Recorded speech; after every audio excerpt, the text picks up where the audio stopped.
for a lot of kind words. And I would really like to thank WNPS for hosting me here, and as well as Manori, who's been a very nice companion in these last few days. So, I have worked on leopards for a while, and I started working on leopards because, they are icons of wilderness, and I like wildlife, but the journey they have taken me on has been it's almost been a, I don't know if I can call it spiritual, but it's totally changed the way I look at things, and so I would like to share a bit of that with you all. So this image is from Mumbai, where there is a bridge on which the leopards cross, and the people cross as well, unaware that the leopards have just crossed. So I would like to just talk about some things which I learned during this journey. One is of bias. Where do we expect wild animals to be? So when I started out as a wildlife student, I thought wild animals should be in wild spaces. They should be in national parks and wildlife sanctuaries, and that's where I always went to see them. And what should they eat? Then I thought wild animals should eat wild prey, and that's what they're supposed to do, right? But do they listen to us? So the leopard is a really good animal because it never listens to what you want it to do. So it keeps constantly challenging what you believe and what you have learned. So this is at the edge of Sanjay Gandhi National Park, Mumbai. It's a lobby of a building, a CCTV image at 2:40 in the morning. And the leopard has come to take a prey, and the residents will tell you it's the 6th dog that's gone missing. So, is this habitat and is this prey? Okay, and from whose point of view? Certainly not from a lot of people sitting here, but from the leopard's point of view, yes. And when you look at different groups of people, you will find different biases. Like the urban policymakers who are not aware of rural issues have their own biases. The urban conservationists like me have our own biases. The rural farmer has his ideas. So everybody has their own biases on these issues. And I just would like you all to read this. It's a beautiful essay by a historian. And he basically says that the idea of wilderness has changed among people. So my grandparents would have never gone to Yala to see leopards. Okay, because they were scared in the wilderness, but we go there as enjoyment and entertainment. So these ideas are constantly changing. So we are used in India, at least tigers, everybody goes and sits in the vehicle and has a look at them, and we are used to tigers as that. And in India, the leopard again in media is depicted as either attacking people or people attacking the leopard. And this is what I thought before I started working in 2007 in an agricultural landscape. But when I started working there were different things that I was seeing. For instance, this leopard cub was found in a sugarcane field which was harvested, and they had set fire to it. So the poor fellow's ears and whiskers and paws were burnt. I found people, not the imagery of people killing leopards, but they found these cubs and they're taking photographs and are very happy, and they go keep it there. So I was seeing these kind of things as well. And fields like this where leopards sit in all day, little children are cutting, this crop, and where I worked, they were never killed by leopards. So all this was very different from what I was used to. And this is the kind of landscape. This is a satellite imagery from above, and every rectangle is an agricultural field. And you can see how densely packed it is. There is no national park for about 20 kilometers on one side, and the other side there's no national park like for hundreds of kilometers. So just to tell you, the yellow spots indicate where natural forests are. And in the north, like you see this big green connected landscape, those are actually irrigated croplands of the river Godavari.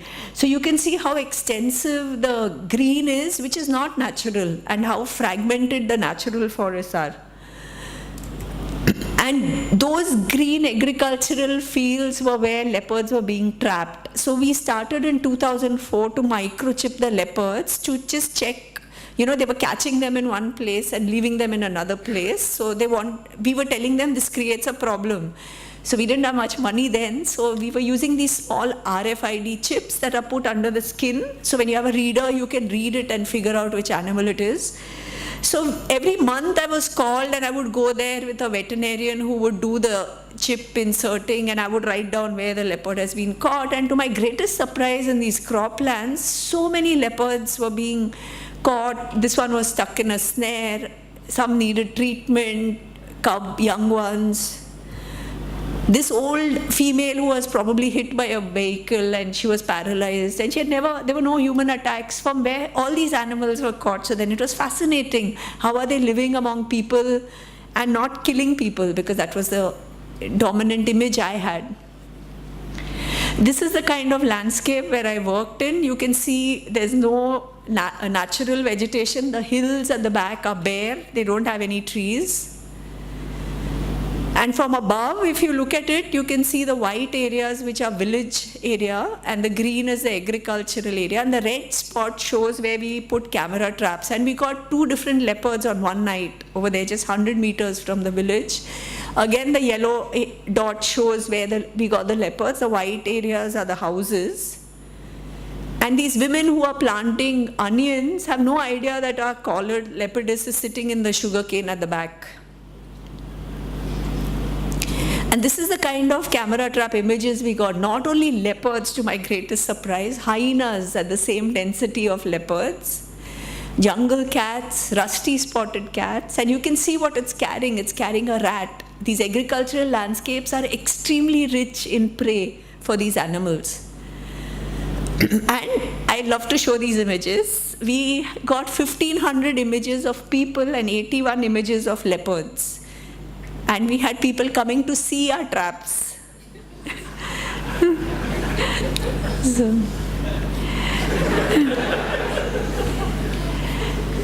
So the density of leopards was pretty high for a human use landscape, like 5 leopards in a 10 by 10 kilometer area, and all nice fat animals.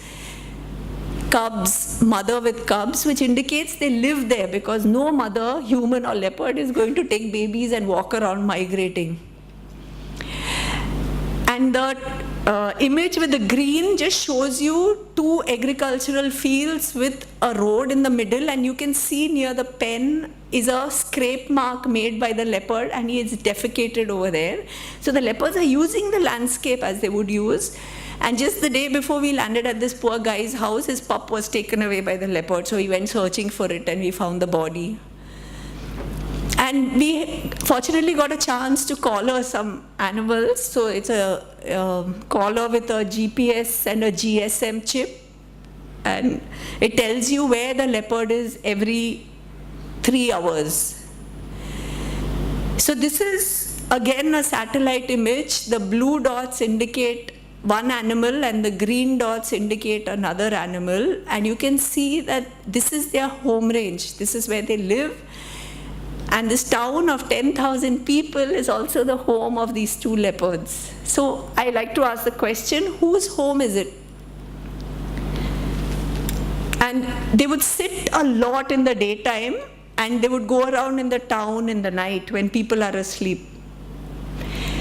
So from the GPS collars, we learned that they do not move at all in the day, and in the night they go very close to houses, and where the farmer is standing, his goat was tied near the tree which was taken by the animal in the night. So they go so close to houses. They avoid humans, and all livestock attacks occur at houses.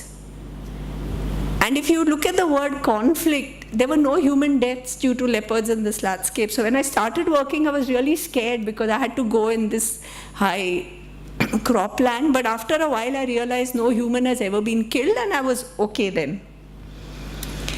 But But a couple of accidental human attacks happen every year when a motorbike is going and a leopard jumps and there's a collision. The leopard can very well kill the person, but no, it doesn't.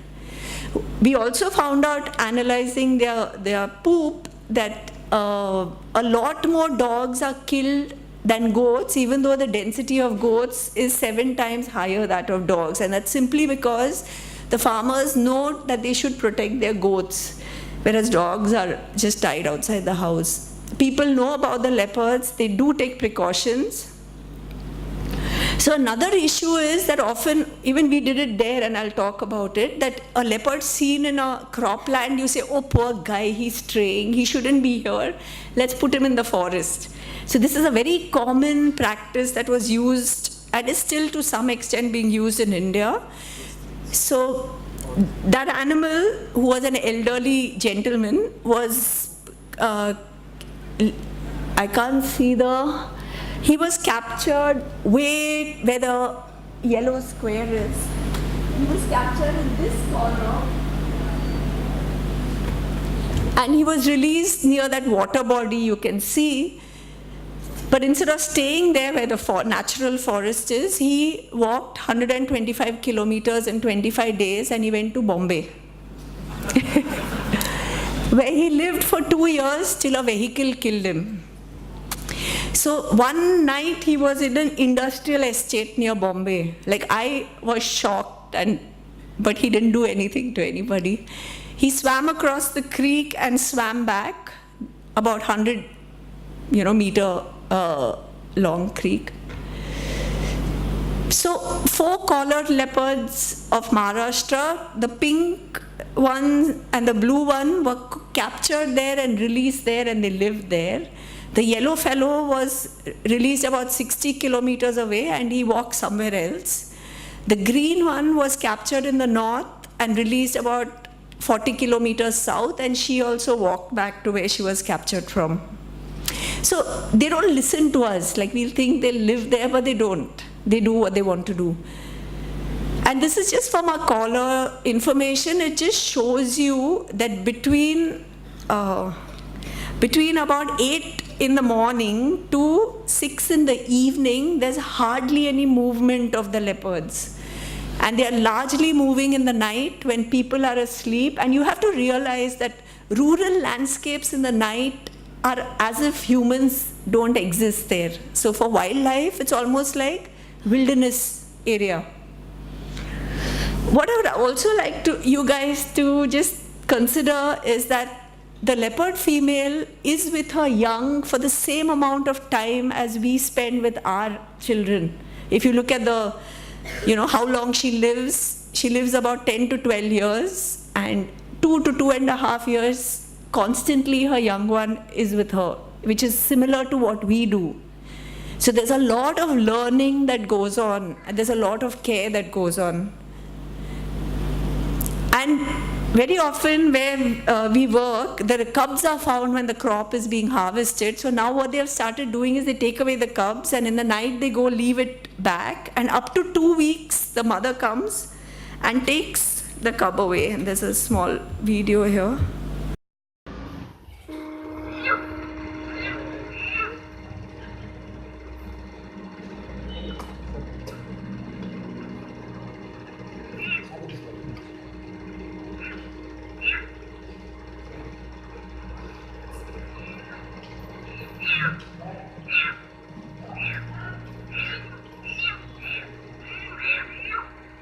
So essentially, they put them in these crates so that the hyenas don't get them, and then the cubs are crying out and the mom comes and takes them away. So, because she goes hunting in the daytime and there is no nanny for her to have to take care of her cubs, so she has to leave her cubs alone. So another thing I would like you all to just consider is that we are so scared of these animals, but if you look at it, if you flip it, we are the main cause for the majority of their mortality. We are their main predators, especially like in these agricultural landscapes where there's no tiger, or in Sri Lanka where there's no other bigger cat. Human beings kill the most number of these cats by snaring, by poisoning. Poisoning is the easiest because you just use the pesticide you have on the carcass and you kill them. So this is a little video I'll show, I hope it plays, but it's of the mountain lions in the US, where they actually played human sounds near the kill and saw what their reaction was. They played other sounds like frogs and, and they just observed in the video what they did, like in the video camera that they had.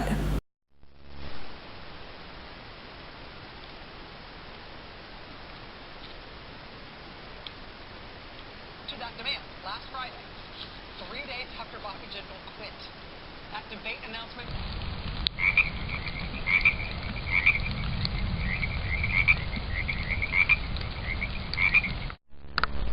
So the video is playing a bit slowly, but the moment it hears the sound, it turns around and it runs off. So they say here that it reduces their feeding time on the kills. So somebody walking through the forest and they hear the voice, they immediately leave and run off. Because the grand jury rendered a correct verdict. See, he runs off because it's just started. And human beings in wild animals in using human-used landscapes is not just an Indian or a Sri Lankan thing. This is called a Pepsi bear because the bears come to garbage in some parts of the US. You also have cougars and coyotes that are living close to humans. And another thing is that often we say, oh, the forests don't have enough wildlife, that's why they're coming and eating goats and sheep. But if you flip it around and look at it, there's no forest in the world which will have that many animals as a human-used landscape. So if you look at India, which has one of the highest density of livestock, the average number of cattle is 100 cattle per square kilometer and 61 goats and sheep per square kilometer. No forest in India will have that and cannot have, because these animals are subsidized by humans. We feed them, if they're ill, we take care of them. So nowhere is wild prey going to be as much as domestic prey. So if I was a leopard sitting on that hill, I would be saying, oh, there's a lot of food here to eat. And also national parks and wildlife sanctuaries are the areas in red, and you can see in India it's just 5% of our land mass, and the animals don't know this map. They will, why are they going to just restrict themselves to the map that we have made for our use? So in India, a common reaction to wildlife outside national parks and wildlife sanctuaries was, poor thing, remove it and put it back in the forest. But their biology says something else. Cats are highly territorial. They have social systems. Related females stay near each other. Even a house cat has homing instincts. Leopards have very strong homing instincts. And the younger ones can disperse very large distances. So one example we had was this female was caught in the southern red circle, and she was released in the forest. She was caught in the agricultural landscape. She was released in a forest 300 kilometers away, where there were leopards and people, but they never ever had any history of attacks by their resident leopards. Once she was released, 3 people injured and 3 people killed. And when she was re-caught, because of the microchip in her, we knew it was that animal. So you actually created a conflict somewhere. And also their biology, what happens when you remove an animal, like this is a simple representation where the large male leopard has in his home 3-4 female leopards, which I've shown in the center. And then when the teenagers are there, they are thrown out of the parents' houses, so to say. So when you take out, and they are searching for a new home. So when you take out one animal, you're opening up an area for 2 or more smaller animals to go and live there.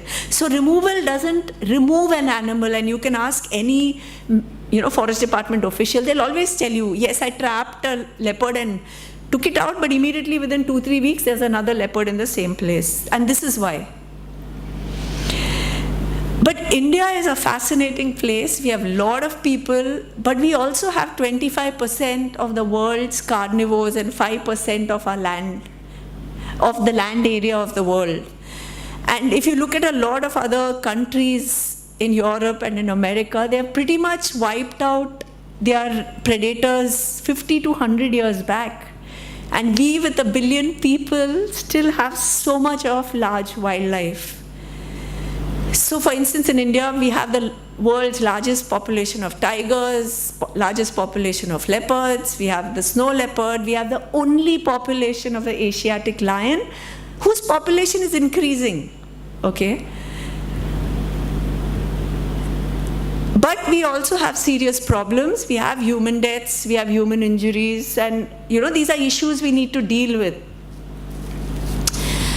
So conflict, this term, is the negative interaction where and conflict is a very serious term, whether, let's say, a leopard has killed a person or has, killed livestock. But when it kills livestock, it is essentially a damage. Conflict is when both the parties are out to make life miserable for each other. Here the wildlife is not trying to do that. Okay, so what we prefer to term it as is it's a negative interaction. Management has to deal with it, no doubt, but it has to be based on knowledge, because like translocation was increasing the problem, you have to realize what is the problem and then deal with it. And what we found is not everything is about fear. Look at this leopard sitting in a cropland where I work, and he's sitting on top of some structure. And here's the farmer of that land who's taking a selfie with his leopard. Now, which of you guys can boast of that? And his expression is not one of fear. So, this is an interesting video I'd like to show. It happens very often in the agricultural landscapes. They have a lot of wells which are made for percolation of water so they can use it for agriculture.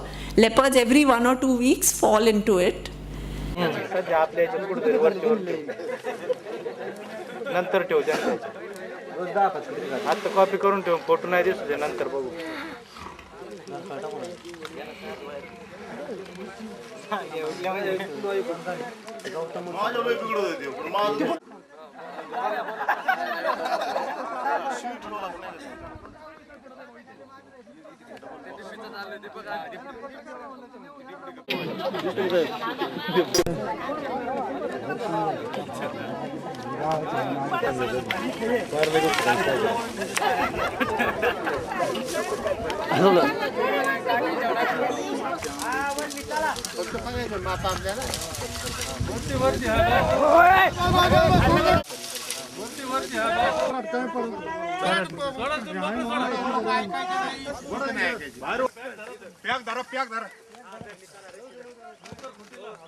And the forest department comes and puts up a trap cage, and behind you can see there are onion fields.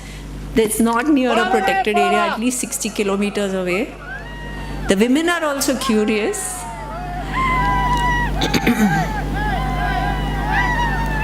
And everybody just wants to see the animals.